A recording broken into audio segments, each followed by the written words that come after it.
Eu não deveria estar contando isso.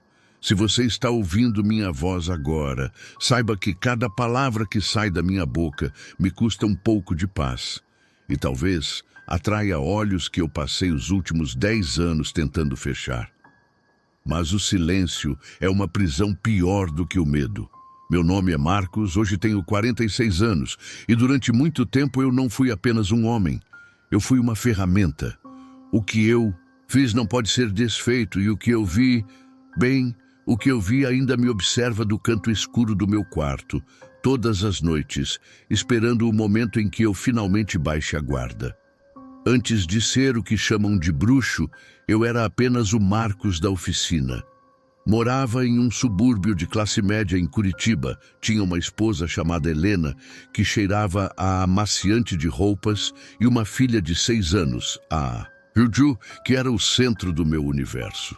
Eu era um mecânico detalhista, o tipo de homem que encontrava prazer no som de um motor bem ajustado e no cheiro de graxa nas mãos. Mas em 2014, o motor da minha vida fundiu. A oficina entrou em uma espiral de dívidas. Os clientes sumiram e, para piorar, o diagnóstico da Helena veio como uma marretada. Uma doença degenerativa rara, daquelas que os médicos descrevem com palavras, caras e olhares de pena. Eu estava quebrantado. Passava as noites em claro, sentado no sofá velho da sala, sentindo o frio do piso subindo pelas solas dos pés, olhando para as contas vencidas e para o frasco de remédios caros sobre a mesa. Foi nesse estado de carne viva que o tio Olavo se aproximou. Olavo não era meu tio de sangue, mas era o melhor amigo do meu pai. Um homem de seus 60 anos, sempre vestindo camisas de linho impecáveis, com um sorriso calmo e mãos que nunca pareciam sujas de trabalho. Ele morava em uma chácara nos arredores da cidade e era respeitado por todos. Diziam que ele tinha o toque de Midas para negócios. Ele apareceu na oficina em uma tarde de chuva, quando eu estava prestes a baixar as portas para sempre. Ele não trouxe velas, negras ou capas. Trouxe um café quente e um envelope com o valor exato das minhas dívidas vencidas. Marcos, meu filho, ele disse com aquela voz aveludada que transmitia uma segurança quase hipnótica. O mundo não é feito apenas de metal e engrenagens. Existem alavancas que a maioria das pessoas tem medo de puxar. Você quer salvar a Helena ou quer ser um homem orgânico e enterrar o amor da sua vida? Antes de continuarmos, preciso que você faça algo por mim. Não é por vaidade. Se você sente que este relato está tocando em algo que você não deveria saber, inscreva-se no canal e deixe seu like agora. Isso ajuda a fortalecer este círculo de comunicação, a manter o foco no que é real. E, por favor, escreva nos comentários de qual cidade ou de qual lugar você está ouvindo isso. Eu preciso saber quem está me acompanhando, preciso saber onde as luzes estão acesas enquanto eu revelo essas sombras. É para a nossa segurança. O primeiro trabalho que Olavo me passou não parecia um pacto satânico. Parecia uma tarefa de logística bizarra. Ele me deu uma lista de compras que me fez rodar por mercados municipais e lojas de produtos naturais que eu nem sabia que existiam. Eu tive que conseguir um coração de boi ainda quente, colhido no abate daquela manhã, 7 pregos de ferro fundido retirados de uma construção abandonada e um lençol que tivesse sido usado por um enfermo que já tivesse falecido. A sensação física de carregar aquele lençol, que cheirava a suor frio e hospital, era de uma náusea insuportável. Meus dedos formigavam toda vez que eu tocava o tecido. Olavo me instruiu a ir até uma encruzilhada de terra longe da iluminação pública, exatamente às 3 da manhã de uma terça-feira. O ritual exigia que eu enterrasse o coração de boi envolto no lençol, cravando os 7 pregos em pontos específicos que desenhavam uma constelação que eu não reconhecia no céu. Eu me lembro do som do metal batendo na carne crua e na terra úmida. Um som surdo, orgânico, que parecia ecoar dentro dos meus próprios ossos. O cheiro de ferro do sangue se misturava ao cheiro de mofo do lençol e ao ozônio da chuva que ameaçava cair. Eu me senti um criminoso. Meus dentes batiam, não de frio, mas de uma repulsa instintiva. É pela Helena, eu repetia para mim mesmo como uma oração pervertida. Quando terminei, um silêncio absoluto engoliu a estrada. Nem grilos, nem vento. Apenas o som da minha respiração curta e o latejar das minhas mãos feridas pelos pregos. O sucesso foi instantâneo e foi isso que me desgraçou. 3 dias depois, Helena acordou sem as dores nas pernas. O médico ligou dizendo que os exames mais recentes mostravam uma regressão inexplicável. Naquela mesma semana, um contrato de manutenção de uma frota de caminhões caiu no meu colo, garantindo o faturamento da oficina por 2 anos. Eu deveria estar radiante, e estava, mas a estranheza começou a se infiltrar nas frestas da minha casa. O cheiro do lençol do ritual, aquele cheiro de morte e remédio, agora parecia impregnado nas cortinas da nossa sala, não importava o quanto Helena limpasse. Meus cachorros, que sempre dormiam no pé da nossa cama, passaram a rosnar para o vazio no corredor e a ganir durante a madrugada. Mas o que mais me perturbou foi o olhar do Olavo. Ele veio jantar em casa para comemorar a melhora da Helena. Enquanto minha esposa ria na cozinha, ele se inclinou para mim e colocou a mão sobre o meu ombro. A mão dele estava gelada, uma temperatura que desafiava a biologia. Ele não me olhava como um amigo, mas como um investidor, olhando para uma propriedade que ele acabara de adquirir. O primeiro passo foi dado, Marcos, ele sussurrou. E eu percebi que a pupila dos olhos dele estava dilatada de uma forma que não deixava espaço para a cor. A saúde dela foi um empréstimo.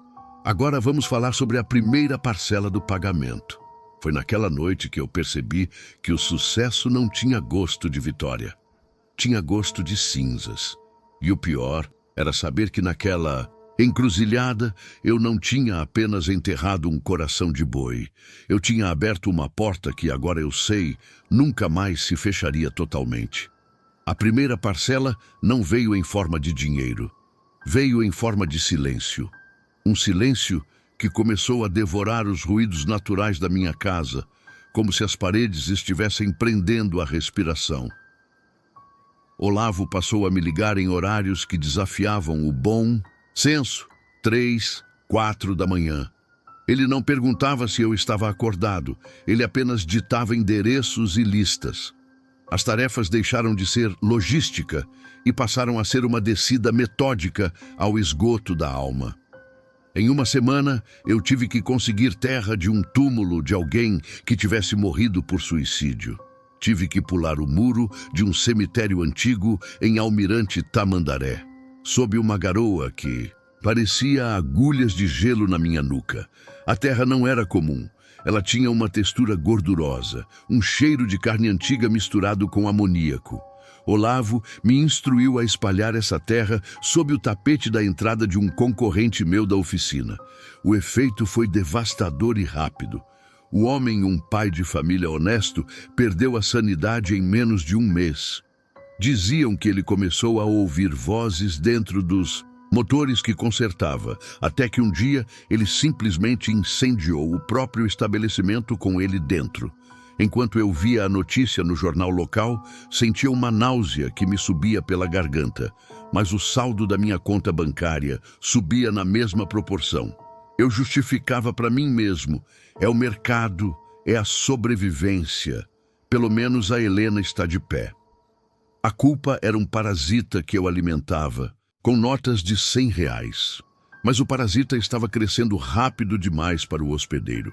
A minha casa, antes o meu refúgio que cheirava a café e lavanda, começou a se transformar. O cheiro de podridão que começou na sala agora se movia. Helena passava os dias esfregando o chão com água sanitária até as mãos dela ficarem em carne viva.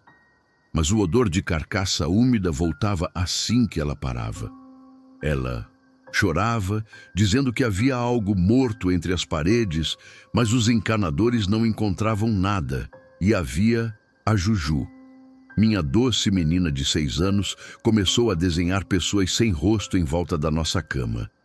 Ela parou de brincar com as bonecas e passava horas sentada no escuro do corredor, conversando com o que ela chamava de o homem que range. Quando eu tentava abraçá-la, sentia um frio que não vinha do ambiente, mas de dentro da pele dela. Ela me olhava com olhos que pareciam velhos, exaustos, e perguntava: "Papai, por que você deixou eles entrarem? Eles dizem que agora a casa é deles." Você já sentiu isso?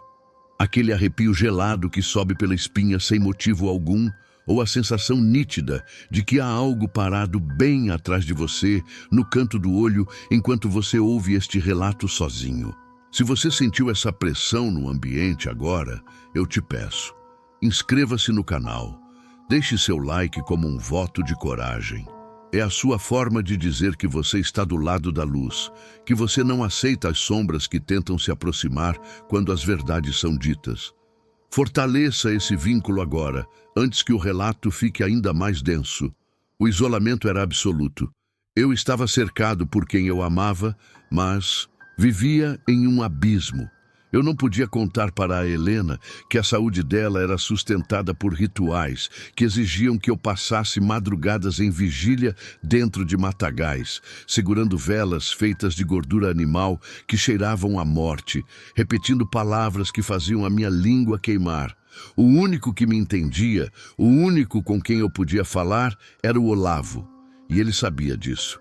Ele tinha me cortado de todos os outros vínculos para que ele fosse meu único oxigênio. "Você está indo bem, Marcos", ele dizia, enquanto me observava em sua chácara. O lugar era estranhamente desprovido de pássaros. Nenhum bicho chegava perto. "Mas as entidades estão ficando com fome. Elas deram muito a você. Agora, elas querem algo que realmente doa. O sacrifício não é sacrifício se não houver perda de si mesmo." A racionalização começou a falhar. Eu olhava para os meus carros novos, para as roupas caras da Helena, e tudo me parecia coberto por uma pátina de lodo. Eu não era um bruxo poderoso. Eu era um escravo sendo alimentado com migalhas de sucesso em troca da integridade do meu espírito. Até que veio a tarefa que cruzou a linha, o ponto de não retorno. Olavo me chamou em uma sexta-feira de lua minguante. Ele me entregou um pequeno frasco de vidro e um objeto embrulhado em veludo preto. "Há uma criança na sua rua", ele começou com aquela calma que agora me causava pânico. "O filho do vizinho do 402. O menino é puro, Marcos. E a pureza é a moeda de troca mais valiosa para o que precisamos fazer agora para garantir que o câncer da sua esposa nunca mais volte." O que ele me pediu não foi um assassinato físico, mas algo que para mim pareceu muito pior. Eu deveria entrar na casa deles, eu tinha a chave reserva por causa de uma gentileza antiga, e colocar o conteúdo daquele frasco, que parecia um óleo negro e viscoso, sob o travesseiro do menino enquanto ele dormia. Junto com isso, eu deveria deixar o objeto de veludo, uma efígie de cera derretida com dentes humanos cravados nela. A logística era simples, mas o peso espiritual era como se eu estivesse carregando uma montanha de chumbo nos pulmões. Eu entrei. O silêncio da casa vizinha era o silêncio da inocência que eu estava prestes a assassinar. Quando vi o pequeno Tiago dormindo, com o rosto sereno, eu hesitei. Por um segundo, a imagem da Juju veio à minha mente. Mas então, a voz de Olavo ecoou na minha cabeça. "Ou o filho dele, ou a sua esposa." Eu coloquei o óleo. Eu deixei a efígie. Ao sair da casa, o ar da noite pareceu mudar de densidade. Eu não conseguia mais respirar o ar puro. Eu sentia que meus pulmões estavam cheios de fuligem. Quando cheguei em casa, Helena estava na sala, mas ela não estava mais limpando o chão. Ela estava parada, olhando para a parede, com um sorriso fixo e vazio que ela nunca teve antes. As unhas dela estavam pretas, como se ela tivesse estado cavando a terra com as mãos nuas.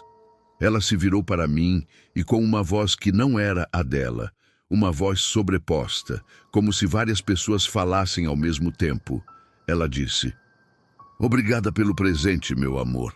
Eles finalmente estão todos aqui dentro." Naquele momento eu entendi. O sucesso, o dinheiro, a saúde, nada disso era para mim. Eu estava apenas preparando o ninho para algo que não era humano. Eu tinha cruzado a linha. Eu tinha vendido o que não me pertencia. E agora, o cobrador não aceitaria mais parcelas. Ele queria a propriedade inteira. E a propriedade era a minha vida e a da minha família. O silêncio que se seguiu à minha negação não foi um silêncio comum. Foi um vácuo. 3 dias depois de marcar o destino daquele menino, Olavo me chamou para a última tarefa. Ele queria o selo. Eu deveria levar a Juju, minha própria filha, para a chácara dele à meia-noite. Apenas para uma bênção de proteção definitiva, ele disse. Mas seus olhos brilhavam com uma fome milenar. Eu disse não. A palavra saiu da minha boca como um pedaço de vidro. Olavo não gritou. Ele nem sequer piscou. Ele apenas deu um passo para trás, saindo da luz do poste da oficina. E o que eu vi me fez cair de joelhos. A máscara de tio querido não caiu. Ela derreteu. O rosto dele pareceu se esticar, a pele tornando-se fina como papel de seda sobre ossos que não eram humanos. O linho da camisa dele tremia, não por causa do vento, mas porque algo sob o tecido estava se movendo, se contorcendo, como se houvesse dezenas de mãos, tentando rasgar a pele dele de dentro para fora. O contrato não tem cláusula de rescisão, Marcos. A voz dele agora era um coro de 1000 sussurros. Se você não entregar a semente voluntariamente, nós colheremos a árvore inteira. Ele desapareceu nas sombras da rua. No segundo seguinte, a proteção que eu achava que tinha evaporou. O ar ao meu redor ficou tão frio que meus pulmões doeram. Corri para casa, para o que eu achava que era meu refúgio. A porta da frente estava aberta. O cheiro de podridão que antes era um rastro agora era uma parede sólida. Eu entrei e a luz da sala estourou. Vidros voaram como estilhaços de uma granada. No escuro, eu ouvi o som. Clac, clac, clac. Era o som de ossos estalando. Vinha do teto. Eu olhei para cima e vi Helena. Minha esposa estava grudada no teto, os membros retorcidos em ângulos impossíveis, o pescoço virado em 180 graus. Ela me olhava com órbitas vazias, negras como petróleo. Ela não gritava. Ela ria com a voz do Olavo. Marcos, eles chegaram para a cobrança, ela disse, e o som era como metal raspando em pedra. As sombras no chão começaram a se desprender. Elas não eram apenas a ausência de luz. Eram massas físicas, viscosas, que se arrastavam pelas paredes como se tivessem peso. Eu tentei correr para o quarto da Juju, mas o corredor parecia se esticar.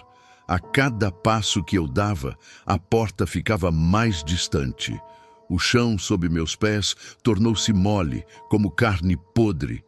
O que eu vi naquela noite mudou minha visão sobre o mundo para sempre. Eu entendi que não somos os donos da nossa realidade.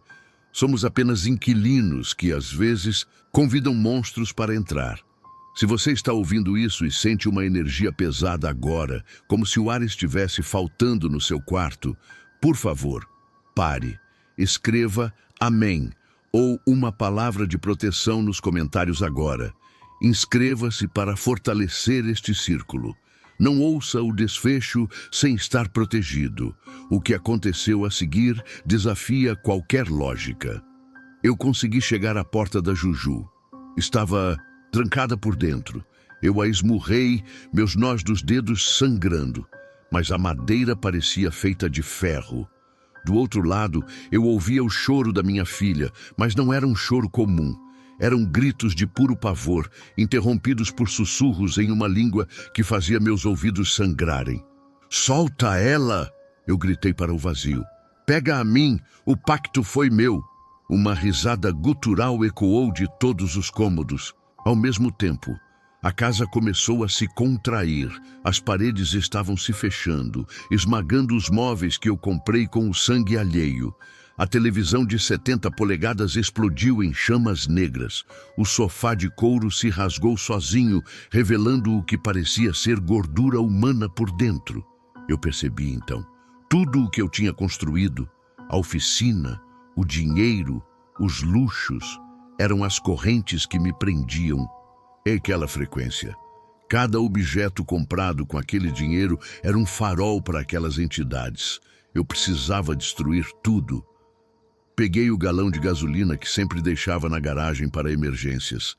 Eu não ia fugir daquelas coisas. Eu ia queimar a ponte que as trouxe até aqui. Eu joguei o líquido inflamável em tudo. Na mesa de jantar, cara, nos tapetes de marca, nas fotos de família que agora mostravam monstros em vez de rostos. O ar estava saturado de uma presença tão maligna que minha pele começou a criar bolhas. Eu via vultos altos, de pernas finas e dedos longos, parados nos cantos, esperando o momento de me rasgar. "Helena, Juju!" Eu berrei, riscando o fósforo. A explosão não foi apenas de fogo, foi uma ruptura espiritual.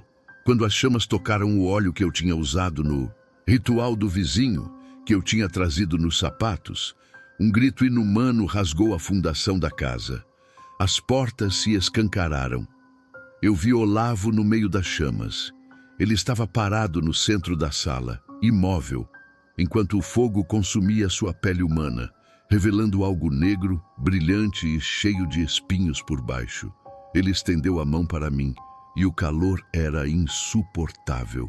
Minha visão estava ficando preta. O oxigênio tinha acabado. Eu estava morrendo no meio do luxo que eu mesmo tinha cavado para minha família.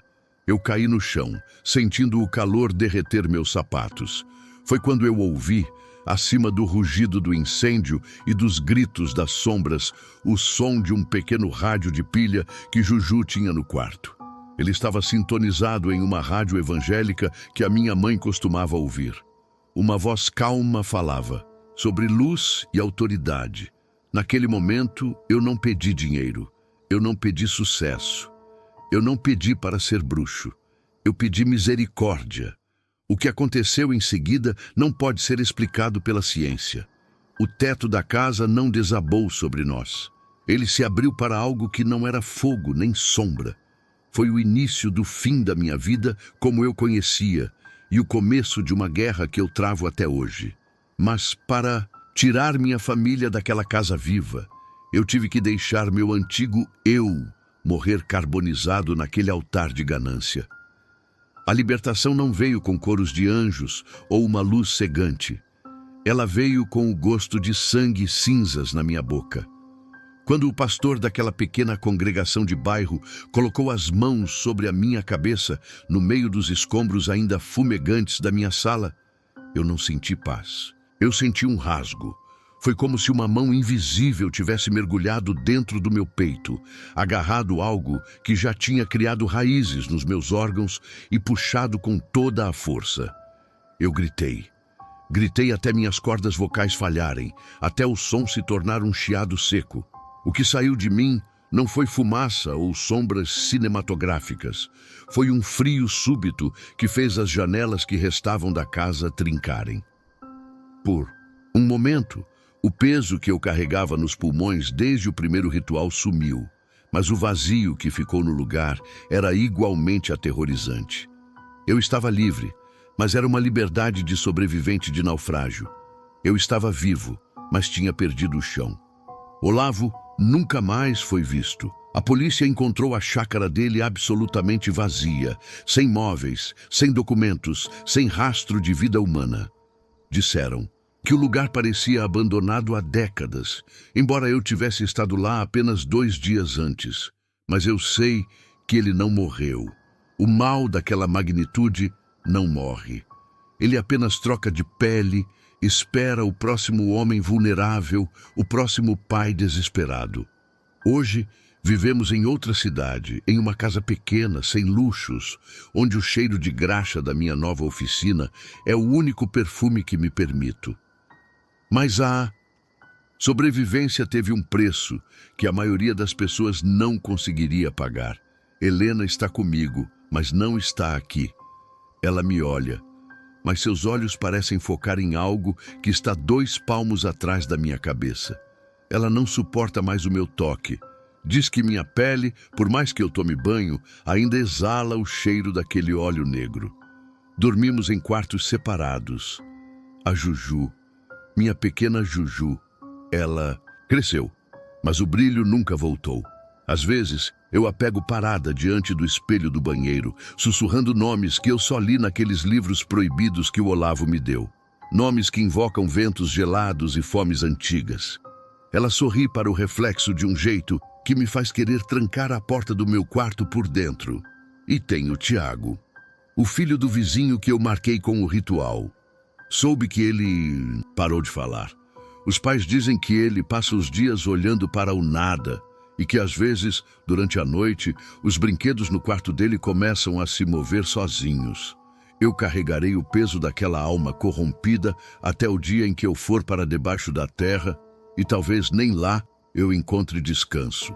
A verdade é que eu sou uma propriedade marcada. Eu sinto isso todas as vezes que a temperatura cai sem explicação, ou quando vejo um vulto alto, de linho branco, parado sob a luz de um poste na esquina. Eles não esquecem um contrato, eles apenas esperam a próxima brecha, o próximo momento de fraqueza, a próxima vez que eu baixar a guarda. E agora, preciso falar com você. Eu não contei essa história por entretenimento, contei como um aviso. Mas existe um segredo perverso sobre o ocultismo. O mal é como um vírus. Ele precisa de atenção para se espalhar. Ao ouvir cada detalhe dos rituais, da logística, da presença do Olavo, você abriu uma pequena fresta. Você permitiu que a frequência desse relato entrasse no seu ambiente. Você reparou se o ar ao seu redor ficou mais denso nos últimos minutos? Se aquele barulho no corredor foi apenas o prédio assentando ou se foi algo se movendo para mais perto? Eu quero que você faça um exercício de consciência agora. Olhe para o relógio. Que horas são exatamente agora? Escreva esse horário nos comentários. Eu preciso saber em que momento da madrugada ou do dia essa sombra chegou até você. E me diga com sinceridade, você sentiu um arrepio, uma mudança de temperatura, uma sensação de que não está mais sozinho nesse cômodo? Verifique suas portas. Verifique se as trancas estão realmente fechadas.